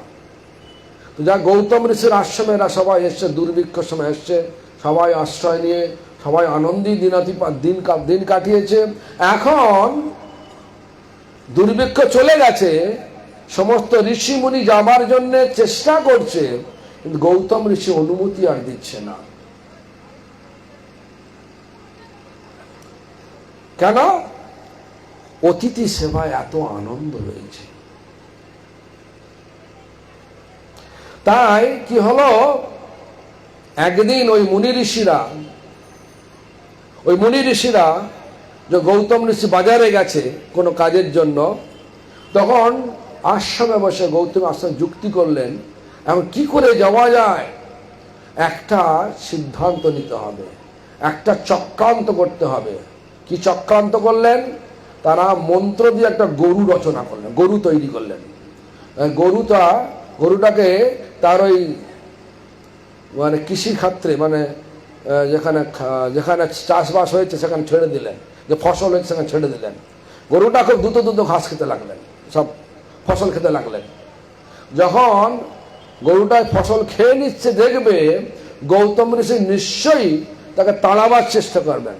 তাড়াবার চেষ্টা করা মাত্রই গরুটা পড়ে মরে যাবে। তখন নিশ্চয়ই গৌতম ঋষি মনে মনে দুঃখ পাবে, আমি গোহত্যা করলাম। তো গোহত্যার দুঃখের জন্য যখন দুঃখ নিয়ে যখন আমার আশ্রমে প্রবেশ করবে, তখন আমরা সবাই জিজ্ঞেস করবো, কি মুনিবর, ঋষিবর, আপনার এত মনে দুঃখ কেন? যখন সত্যি কথা বলবে তখন আমরা এই দোষ দেব, হে তুমি তো গোহত্যা করেছো, তোমার সঙ্গে থাকা যাবে না, চললাম আমরা সবাই। এইভাবে যখন সবাই চলে গেলেন মুনি ঋষিরা, তারপরে গৌতম ঋষি মনে মনে চিন্তা করতে লাগলেন, আরে আমি গরুটাকে মারিও না, মারলাম না, কিছু না, শুধু তাড়া দিলাম, তাড়া দেওয়ার সঙ্গে সঙ্গে গরুটা পড়ে গেল, মরে গেল। এটা তো হতে পারে না, নিশ্চয়ই কোনো পেছনে কোনো কারণ আছে, কারণটা খুঁজতে হবে। যখন ধ্যানে বসলেন তখন দেখতে পেলেন যে এই সমস্ত ঋষি মুনি যারা এখানে ছিলেন তাদের চক্রান্ত তৈরি করে গরু। ঠিক আছে, আজ আমি তোদের অভিশাপ দিচ্ছি, ওদের সমস্ত শ্লোক ভুলে যাবি, ওদের মুখ থেকে কোনো সংস্কৃত উচ্চারণ শুদ্ধ রূপে হবে না, সংস্কৃত উচ্চারণ শুদ্ধ রূপে হবে না। এর জন্য দেখবেন যত সংস্কৃত পাঠক আছে এক এক রকম উচ্চারণ করে। গৌতম ঋষির অভিশাপে আগে কোনো গ্রন্থ ছিল না, শ্রৌত পন্থায় চলতো। একজন বললে আরে শুনলো, শুনেই তার সব মনে থাকতো। এখন আজকে কি খেয়েছি, কালকে খেয়েছি, গতকাল যখন সকালে ছেড়ে আসি রান্না করে, সকালবেলা রান্না করলো আলুর চপ সিঙ্গাড়া দিতে ভুলে গেছে, 5 মিনিটের ব্যাপার, ভুলে গেছে নাকি? সত্যি না মিথ্যে বলো? এই আমরা যদি বলি যে ভাগবতম লিখেছেন, আগে লেখা ছিল না। ভাগবত নিত্য আগে লেখা ছিল না, কিন্তু ব্যাসদেব গণেশকে লেখালেন আমাদের জন্য। ভাগবত চিরকাল আছেন, ভাগবত কৃষ্ণ, সাক্ষাৎ কৃষ্ণ চিরকাল আছেন। যাই হোক, এখন আমার কথা হচ্ছে যে শরণাগতি ভক্তি অনুকূল মাত্র কার্যেরও শিকার। যেটা ভক্তির অনুকূল, যেটা ভক্তি বাড়বে, যেমন বৈষ্ণব সঙ্গ করলে ভক্তি বাড়ে। কৃষ্ণ ভক্তি জন্ম মূল হয় সাধু সঙ্গ, সাধুর সঙ্গ করলে ভক্তি বাড়ে কিনা? আমরা তো যখন ছোটবেলা যেতাম, আমার মনে হয় ছোটবেলায় যখন চৈতন্য মঠে যেতাম, তখন যখন যেতাম বেশ কয়েক মাস আমাদের খুব উৎসাহ থাকতো। স্কুলে পড়তাম বটে, তো খুব উৎসাহ থাকতো। আর ওখানকার সন্ন্যাসীরা কি বলতেন, মন্দিরে আসা মানে পানা পুকুরে ঢিল মারার মতো। ছোট ছোট কচি পানা না, পানা পুকুরে ঢিল মারলে কচুরি পানাগুলো সরে যায়, আবার পরপর সে জুড়ে যায়, তাই কি না? তো আমরা এখন একবার বারবার এসে মঠে এসে ঢিল মারবো, পানা পুকুরে ঢিল মারার মতো আসবো। পানা পুকুরে পানাগুলো সরে যাবে, আবার জুড়ে যাবে, আবার মারবো, আবার সরে যাবে, আবার এইভাবে করতে হবে বারবার। এরকম ধরনের উৎসাহ হতো আমাদের। মানে সাধু সঙ্গ করলে, মানে ভক্তির অনুকূল হচ্ছে সাধু সঙ্গ, ভক্তির অনুকূল হচ্ছে হরিনাম গ্রহণ, ভক্তির অনুকূল হচ্ছে হরিকথা শ্রবণ, ভক্তির অনুকূল হচ্ছে কৃষ্ণের স্মরণ, ভক্তির অনুকূল হচ্ছে ভগবানের পূজা, ভক্তির অনুকূল হচ্ছে যত রকমের আছে বন্দনা। আমরা যে হরিকথার আগে বন্দনা করি, সব ভক্তির অনুকূল। ভক্তির অনুকূল মাত্র কার্যের শিকার, সেটা সর্বক্ষণ স্বীকার করে নেব, কখনো অবজ্ঞা করব না। কিন্তু আজকের দিনে দুঃখ হচ্ছে এটাই যে ভগবানের কথায় রুচি নাই, যতটা রুচি আছে টেলিভিশনের সিরিয়ালেতে। নাকি টেলিভিশনের সিরিয়াল যদি হয়, মানুষ একদম কাজ বাজ ফেলে আগে সিরিয়ালটা দেখবে, হয় কিনা? হয় কিনা? হ্যাঁ, কেউ আর না বলে না, কেউ হ্যাঁ না না বলুন না রে বাবা, কেউ তো বলে না, একটু আস্তে আস্তে বলছে। তো যাই হোক, দেখুন ঘটনা হচ্ছে আমাদেরকে আগে আমরা এখানে মানুষ দেহ নিয়ে এসছি। কি জন্য এসছি? পরমার্থের জন্য এসছি। পরমার্থ সঙ্গে যাবে, অর্থ এখানে রয়ে যাবে, কেউ নিতে পারবে না। এটাই বলছিলাম না। তা ভক্তির অনুকূল হচ্ছে কার্যেরও স্বীকার, ভক্তির অনুকূল যেটা সেটা স্বীকার করে নেব।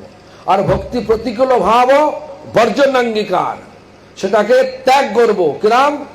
বজ্রের মতো ত্যাগ করব। এই এতগুলো 6টা লক্ষণ বললেন, শরণাগতির লক্ষণ বললেন। এই শরণাগতি শিখায়, শরণাগতি ভকতেরও প্রাণ। বলছে যার ভক্তি আছে সে ভক্ত, আর যার ভক্তি আছে তার শরণাগতি আছে। শরণাগতি নেই, তার ভক্তি নেই, তাই ভক্তির প্রাণও নেই। কিন্তু আমি ভক্তি করছি, গলায় মালা পড়েছি, তিলক নিয়েছি, সবই করেছি, শরণাগত হয়নি, হবে না। কার কাছে শরণাগত হতে হবে? চৈতন্য চরিতামৃত বলে দিলেন, গুরু বৈষ্ণব ভগবান তিনের স্মরণ, তিনি স্মরণে হয় বিঘ্ন বিনাশন। সমস্ত বাধা, যে বাধাগুলো আমরা সাধারণত পেয়ে থাকি, যে বাধাগুলো সমস্ত পেয়ে থাকি, কি বাধা? নাম করতে করতে ঘুম আসে কিনা, নাম করতে করতে মনটা অন্যমনস্ক হয় কিনা, বলো হয় কিনা রে বাবা, বলো না রে বাবা, হয় না? আমি আমি আমি ভুল বলছি? ঠিক আছে, এসব বাধা, এই বাধাগুলো চলে যাবে কার কৃপায়? বলছে গুরু বৈষ্ণব ভগবান তিনের স্মরণ, তিনি এসে মরণ হয় বিঘ্ন বিনাশন। বিঘ্ন মানে বাধা, বিনাশ মানে নষ্ট হয়ে যায়। কার কৃপায়? কাকে স্মরণ করলে? না গুরু বৈষ্ণব ভগবানকে স্মরণ করলে। আর তাহলে কি হয়? তারপরে কি হয়? অনায়াসে হয় নিজ বাঞ্ছিত পূরণ। অতি অল্প আয়াসেই ভগবানের স্মরণ যদি একটুখানি হয়ে থাকে, বলছে লবমাত্র সাধু সঙ্গ। লব মানে 1 সেকেন্ডের 11 ভাগের, মানে 11 ভাগ ধরুন, 11 ভাগের 1 ভাগ। 1 সেকেন্ডে 11 বার ভাগ করলে তার 1 ভাগকে লব বলে।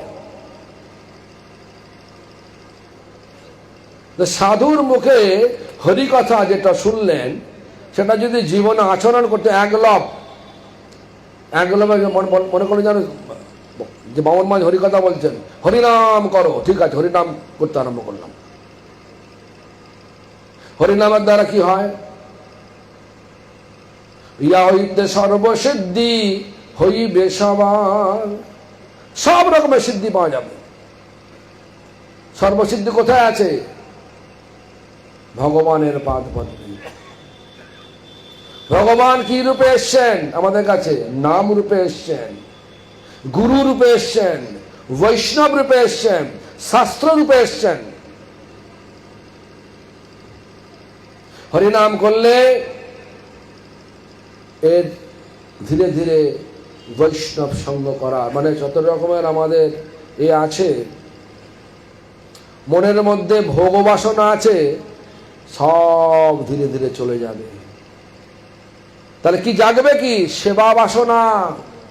কার সেবা? ভগবানের সেবা। সেবা মানে কি? সুখ দেয়া। কার সুখ? ভগবানের সুখ।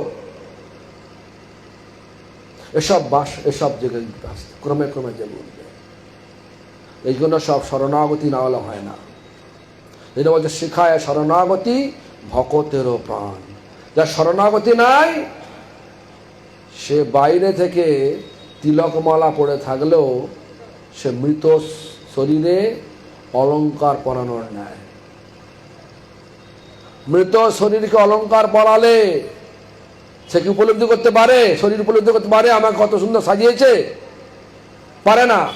ঠিক তেমনি করে মৃত শরীরকে অলংকার পরানোর ন্যায়।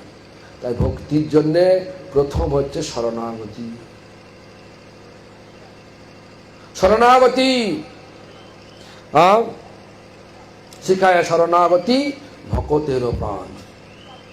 আর কি বলছেন? এই সরঙ্গ শরণাগতি হইবে যাহার, তাহারও প্রার্থনা শুনে শ্রীনন্দ কুমার। এই 6 শরণাগতির 6টা যে লক্ষণ যার আছে, তারই প্রার্থনা ভগবান শোনে, নন্দকুমার শোনে। ভগবান নন্দকুমার মানে নন্দ মহারাজের ছেলে। কে? কৃষ্ণ। কৃষ্ণ শোনেন তারই প্রার্থনা। শরণাগতি নেই, প্রার্থনা শুনবে না। কার শরণাগতি আছে? যে যতটা শরণাগত সে ততটাই বৈষ্ণব। যে যতটা শরণাগত সে ততটাই সাধু। সাধু মানে কোনো ওই ছেলে কি মেয়ে সাধু মানে সে মন্দিরে থাকবে এরকম নয়, গৃহ থাকতে পারে সাধু। যার যতটা শরণাগতি। দেখবেন চৈতন্য মহাপ্রভুকে ভক্তগণ বলেছিলেন, জিজ্ঞাসা করেছিলেন, প্রভু কে শ্রেষ্ঠ? সে বলে যেই ভজে সেই বড়। অভক্ত হিংসার, মানে যে ভজে মানে যার সেবা ভাব যত বেশি সেটি তত ভজে ততটাই বড়। যার সেবা ভাব যত বেশি, যেমন আমরা আনন্দপুরে ছিলাম, কার বাড়িতে ছিলাম? কার বাড়িতে ছিলাম? এই ধ্রুব, কার বাড়িতে রে? হ্যাঁ, নন্দিতা হচ্ছে ধনঞ্জয় উমা দেবীর বাড়িতে ছিলাম। হ্যাঁ, দেখো কত দিন রাত সেবা করেছে আমাদের। আমরা সেবার অযোগ্য, কিন্তু সেবা করে গেছে। যার যতটা সেবা ভাব আছে, এটা আমার কথা না, মহাপ্রভু বলছেন, যে ভজে সেই বড় অভক্ত হিংসার, কৃষ্ণ ভজনে নাহি জাতি কুলাদির বিচার। তিনি বললেন না ব্রাহ্মণ সকলের বড়, তিনি বললেন না সন্ন্যাসী সকলের বড়, এরকম কোনো জাত কোনো আশ্রম কেউ বর্ণের কথা বললেন না। তিনি বললেন কি, যার যতটা সেবা ভাব রয়েছে সেটি ততটাই বড়। এজন্য আমাদেরকে এই জীবনের মূল্যায়নটা করতে হবে। মনুষ্য জীবনের মূল্যায়নটা কি? আমি কতটা আত্মকল্যাণ করতে পারলাম, আমি কতটা আত্মকল্যাণ করতে পারলাম, আমি কতগুলো বাড়ি করলাম, কতগুলো দোকান করলাম, কত টাকা জমালাম, এটা কোনো মূল্যায়ন নয়। আসল মূল্যায়ন হচ্ছে আমি কতটা শরণাগত হতে পারলাম ভগবানের কাছে, এটা হচ্ছে আসল মূল্যায়ন। আর ভগবানের শরণাগত হওয়া যাবে কখন? সাধু সঙ্গে। সাধু সঙ্গে কৃষ্ণ নাম। থাক না, বসে যান, সকালে একটু এগিয়ে আসুন, আপনি উপরে চলে আসুন, কিছু লোক উপরে চলে আসুন। হরি বল, এই প্রভু আমরা উপরে চলে আসুন, হ্যাঁ চলে আসুন, আসো। এই সুদর্শন কোথায় গেল? চলে আসুন উপরে, বসার জায়গা নেই তো ওখানে, চলো চলে আসো। চলো, আমরা কতটা পার্থিব উন্নতি করলাম, জগতের উন্নতি করলাম, বাড়ি গাড়ি ব্যাংক ব্যালেন্স যত রকম করলাম, এটা এটা মূল্যায়ন নয়। মূল্যায়ন হচ্ছে আমি কতটা শরণাগত হতে পারলাম ভগবানের দিকে, এটাই হচ্ছে আসল মূল্যায়ন। এটাই হচ্ছে পরমার্থ। এই পরমার্থ আমাকে নিয়ে যাবে কোথায়? আনন্দময় ধাম, ভগবানের ধাম, গোলক বৃন্দাবন।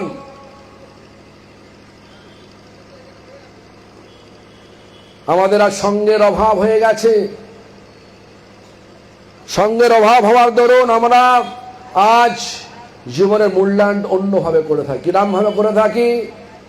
না কত বড় আশ্রম বানালাম, কত বড় বাড়ি বানালাম, কতগুলো দোকান করলাম, কত টাকা জমালাম, এগুলো আমাদের আসল মূল্যায়ন নয়।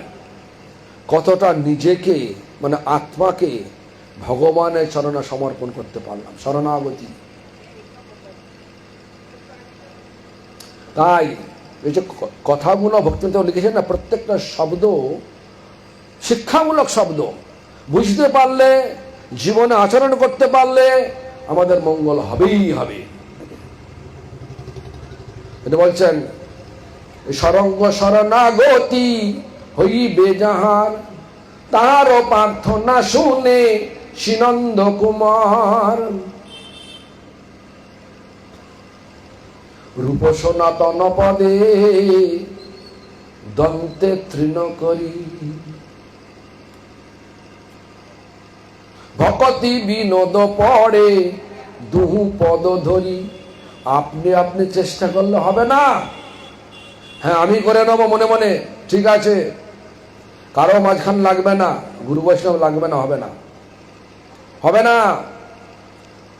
রূপ গোস্বামী ভক্তির আচার্য, সনাতন গোস্বামী সম্বন্ধের আচার্য। সম্বন্ধ না হলে সেবা হয় না। যখন এই চন্দ্রার বিয়ে হয়, বাড়ি থেকে আসার সময় কি করেছিল? কেঁদেছিল কিনা বলো? কান্না করেছিল কিনা? করেনি কান্না? থাক, পাগল লাগে। আমি দেখেছি তাই বলো, নন্দিতা কান্না করেছিল কি? ধরো যে কোনো বাচ্চা ঠিক আছে, ও বলছে ওনার ওনার বা ওনার সব তো মানে কি বলো মডার্ন ব্যাপার না করতে পারে। কিন্তু যখন বেশিরভাগ মহিলা যখন বিয়ের পরে যখন শ্বশুর বাড়ি আসেন তখন কান্না করেছিলেন কি না? হ্যাঁ, তারপরে এখন যদি বলে শ্বশুর বাড়ি থেকে যদি বলে যে বাপের বাড়ি গিয়েছে আসো আর আসতে হবে না, থাকতে যাবেন? কান্না করবেন কিনা? হ্যাঁ, এখন সম্বন্ধ হয়ে গেছে শ্বশুর বাড়ির সঙ্গে।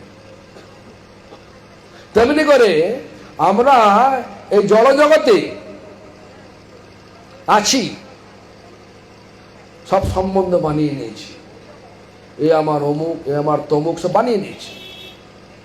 আর যখন ভগবানের সাথে সম্বন্ধ বানাবো, যেখানেই থাকি, তখন বোধ হবে কি সবই ভগবানের জগৎ, জড় জগৎটাও ভগবানের, আমিও ভগবানের, আমার পারিবারিক সবাই ভগবানের। যেখানে থাকবেন সবই ভগবান, সব জায়গায় সেবা করতে পারবে, তখন সেবাভাব জেগে উঠবে। সম্বন্ধ না হলে সেবা হয় না, আর সম্বন্ধ নিয়ে যদি সেবা করেন তবে ভক্তি হয়। রূপ সনাতন পদে দন্তে তৃণ করি, দাঁতে ঘাস রেখে, মানে কোনো প্রতিবাদী নয়। মনে করেন স্বামী সাধু মহারাজ, বামন মহারাজ, রূপ গোস্বামী আর হচ্ছে সনাতন গোস্বামী, মনে করুন এটা, ওরা বললে পা টিপে দে, যদি বলে না পা টিপবো না, আমি কেন টিপবো? যদি মনে করি রূপ সনাতন সম্বন্ধ অভিধ তত্ত্বের আচার্য, তো এদের কথা মানতে হবে। এদের কথা শুনলেই ভগবানের সেবা হবে। এই মানে করে দে, রান্না করে দে, হরিনাম করো সারা রাত ধরে। সাধারণত সাধুরা এটা বলে না, সাধারণ বলে হরিনাম করো, শাস্ত্র পড়ো, হ্যাঁ, ভগবানের সেবা করো, ভগবানের ভক্তের সেবা করো। আর সাধুরা কি ভাবে? আমি তো সাধু নই, আমি তো বৈষ্ণব নই। যারা প্রকৃত বৈষ্ণব তারা বলে আমি বৈষ্ণবের কুকুরেরও কুকুরেরও কুকুরেরও কুকুর, বৈষ্ণব আমি নই। কেন? আমাদের সিদ্ধান্তটাই শরণাগত সিদ্ধান্ত, সবসময় শরণাগত হয়ে যাওয়া। তাই দেখুন কি বলছে, আমাদেরকে শিক্ষা দিচ্ছেন, আমি তো বৈষ্ণব, বলছে কিনা? আর কি বলছেন? এ বুদ্ধি হইলে অমানি না হব আমি। যার বাড়িতে যাই সেই একটা করে, এখন যেন যেতে যেতে একটা বড় একটা পেতলের গামলা নিয়ে এসছে, কিনা চরণ ধোয়াবে। আর কেন রে বাবা, আমি বৈষ্ণব নাকি? হ্যাঁ, আমি যদি আহম্মক হয়ে হ্যাঁ আমি বৈষ্ণব এসছি, সন্ন্যাসী, মঠে থাকিতে পাধো, কি হবে? বলছে আমি তো বৈষ্ণব, এ বুদ্ধি হলে অমানি না হব আমি। প্রতিষ্ঠা শাসী হৃদয়ে দূষিবে, হইব নিরয়গামী, নরকগামী হয়ে যাব।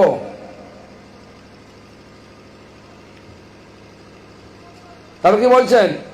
আমাদের আচার্য যখন ভালো ভালো শিক্ষা দিয়ে গেছেন, বৈষ্ণব ধর্মের বিধানটা কি, প্রকৃত ধর্ম কাকে বলে? ধর্ম মানে হচ্ছে ভগবানকে লাভ করাটাই ধর্ম।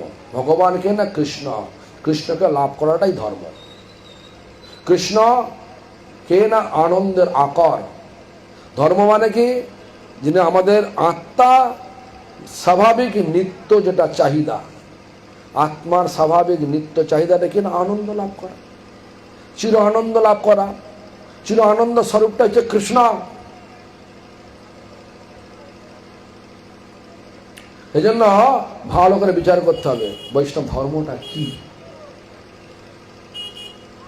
নিজ শ্রেষ্ঠ জানি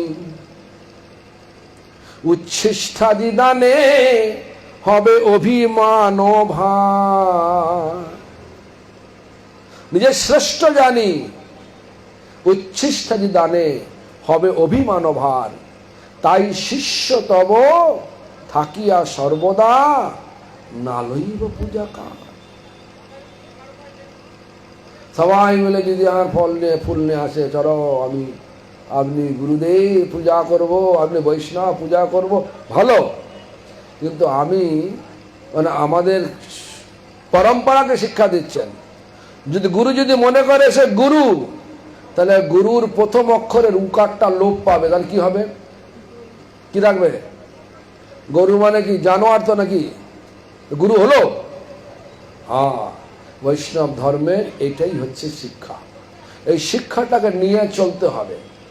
এটা সম্পূর্ণ শিক্ষার মূল কি? শরণাগতি। শরণাগতি না হলে কখনো প্রেম লাভ হবে না। সেটাকেই বোঝালেন ভক্তি ঠাকুর। শিখায় শরণাগতি ভকতের পান। কেন? অত্যন্ত দুর্লভ প্রেম করিবারে দান। অত্যন্ত দুর্লভ প্রেম, সেই প্রেম দান করার জন্য ভগবান স্বয়ং এসছেন চৈতন্য মহাপ্রভু রূপে এখানে। আর আমরা সেই রাজ্যে জন্ম লাভ করে চৈতন্য মহাপ্রভু কতটা মানছি আমরা জানি। এই শ্যামানন্দ গৌরীয় মঠ বহুদিনের তো মঠ, কজন যায় ওখানে? গুটি কয়েক লোক যায়। কিন্তু যে আশ্রম, যে গৌরীয় মঠ, যার শিক্ষা এত উন্নত শিক্ষা, সেখানে আমাদের মন নাই। কেন? ভোগে মন আছে। ভোগভূমিতে এসে পড়েছি, ভোগে মন আছে। ভোগে মন থাকলে ভোগময় জগতে বারবার আসতে হবে। কোথায় স্থাপন করতে মনটাকে? সেবা ভূমিতে। সেটা কোথায়? গোলক বৃন্দাবন, ভগবানের ধাম। সেখানে যাওয়া যাবে কিভাবে? হরে কৃষ্ণ মহামন্ত্র জপ দ্বারা। জপ করবো কিভাবে? শরণাগতির দ্বারা। কোথায় শরণাগতি? গুরু বৈষ্ণব ভগবানের শরণাগতি। তাহলে কি হবে?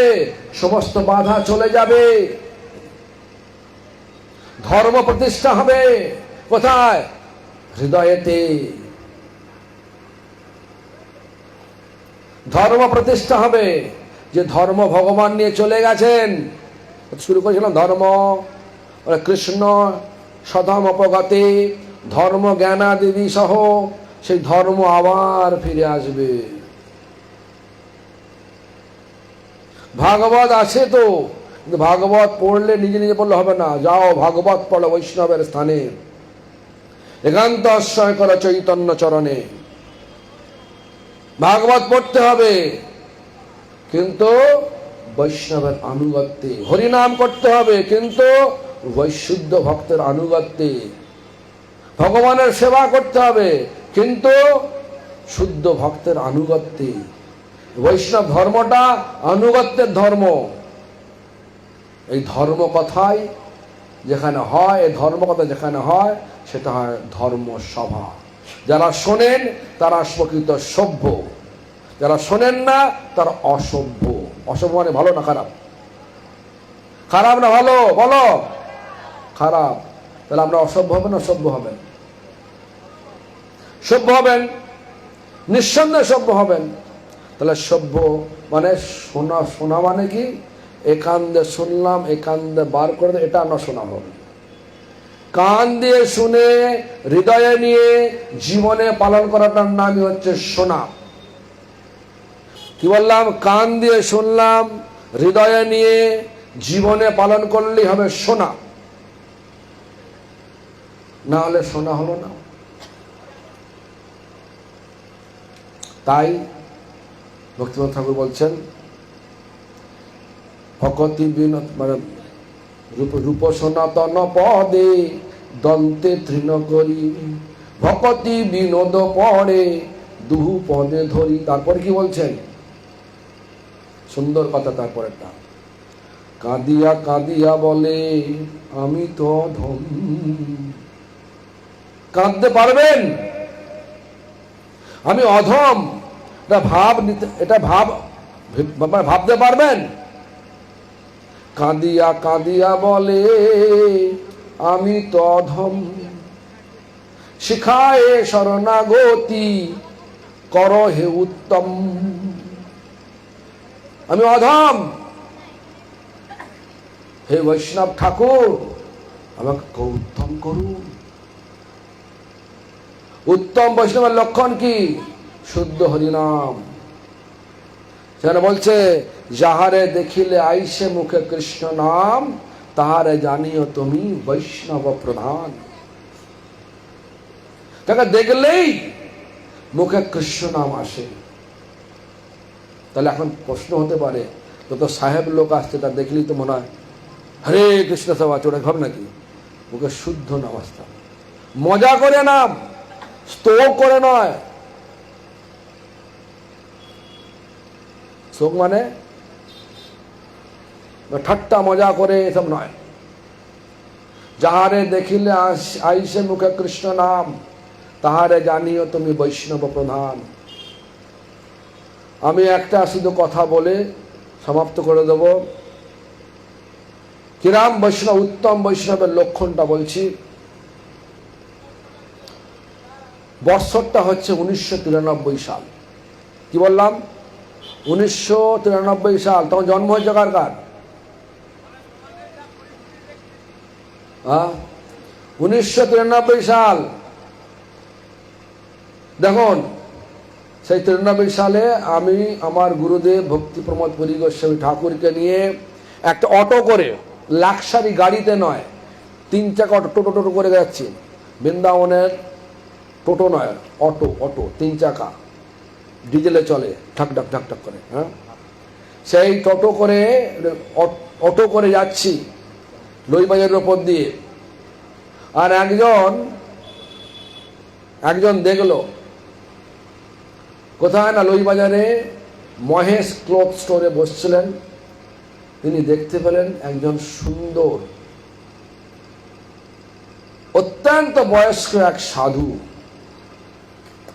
চলে গেল। এক ঝলক দেখেছে, দাঁড়ানো না, টোটোটা ধাঁধা করে চলে গেছে। ও দেখেছে, দেখা মাত্রই সে সাহেব, সেই মহেশ ক্লথ স্টোরের মালিক রাজেন্দ্রকে জিজ্ঞাসা করেছে, আচ্ছা আপনি চেনেন? মানে ইংরেজি চেনেন? এই যে গেল কে?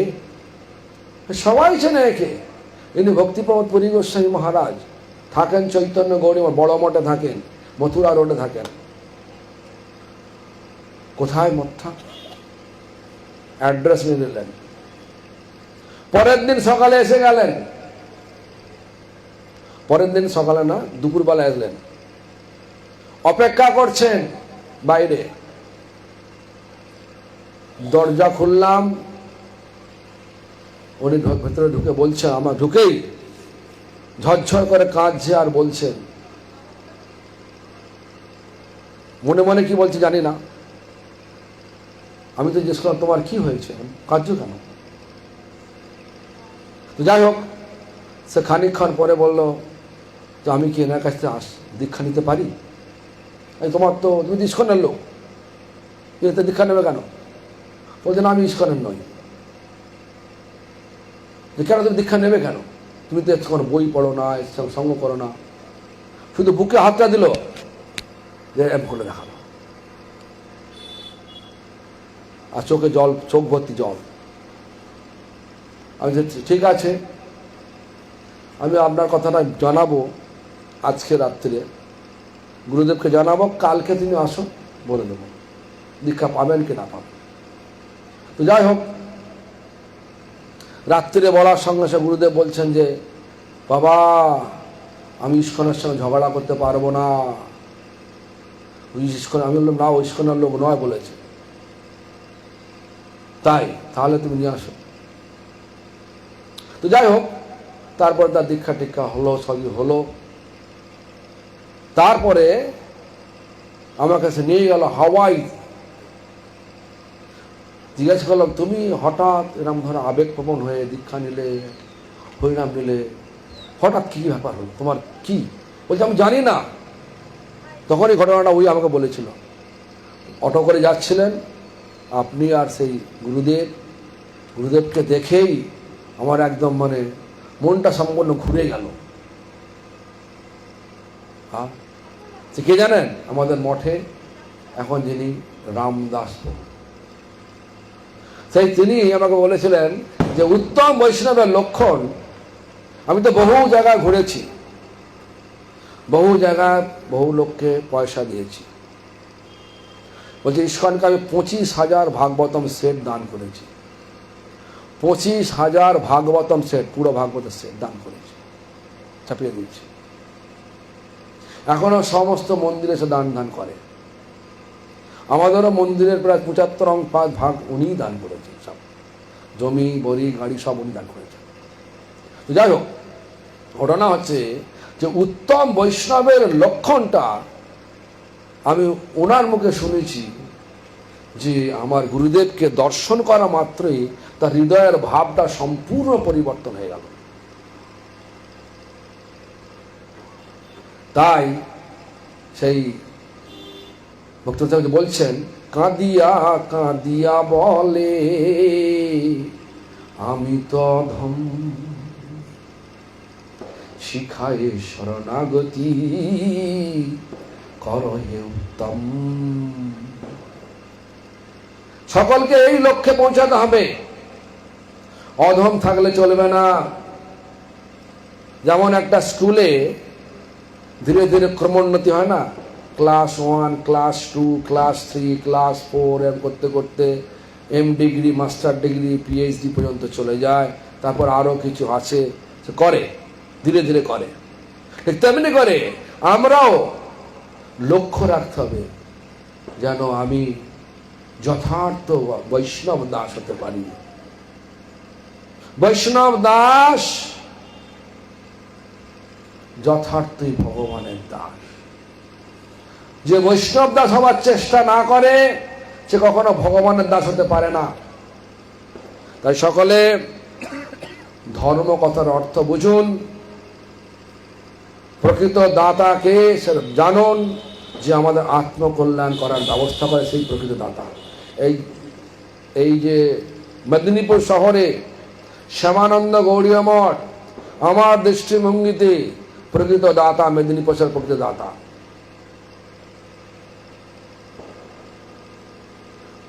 গৌড়ীয় মঠ প্রকৃত বিশ্বের দাতা, কিন্তু গৌড়ীয় মঠের শিক্ষা বুঝবার মতো ক্ষমতা অনেকেরই কম আছে।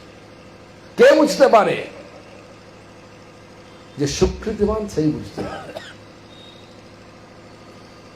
এই জন্য আমাদেরকে ভালো করে জীবনের মূল্যায়ন করতে হবে। মনুষ্য জীবনের মূল্যায়ন তখনই করা যাবে যখন শুদ্ধ ভক্তের আশ্রয় থাকতে শিখতে পারব। শুদ্ধ ভক্ত হচ্ছে বারুদের স্তূপ, আমরা হচ্ছে অগ্নির স্ফুলিঙ্গ। বারুদের স্তূপে পড়লেই, স্ফুলিঙ্গ বারুদে পড়লেই বিশাল অগ্নিকাণ্ড করবে। আপনারা সবাই পারবেন বিশাল অগ্নিকাণ্ড করতে। মানে আপনি যদি হরিনাম করেন, আশ্রয় থেকে হরিনাম করেন, যদি কনিষ্ঠ বৈষ্ণব হয়ে করেন থাকেন, 7 পুরুষ উদ্ধার করবেন আপনার বংশে। যদি মধ্যম বৈষ্ণব হন 14 পুরুষ উদ্ধার করবেন, উত্তম বৈষ্ণব হন তাহলে 21 পুরুষ উদ্ধার করবেন। সকলের পিঢ়ি উদ্ধার হোক, এই কথা বলে সকলের আত্মকল্যাণ হোক, সকলে ধর্ম করুক। আশা করি ধর্ম কথার অর্থ বুঝতে পেরেছেন। ধর্ম মানে এই নয় যে মন্দিরে গিয়ে কিছু ফল দিলাম, মিষ্টি দিলাম, টাকা দিলাম, ধর্ম হয়ে গেছে, তা নয়। ধর্ম মানে আত্মার স্বাভাবিক নিত্য স্বভাবকে প্রতিষ্ঠিত করার নামই ধর্ম। আত্মার স্বাভাবিক নিত্য স্বভাবটা হচ্ছে চির আনন্দ লাভ করা।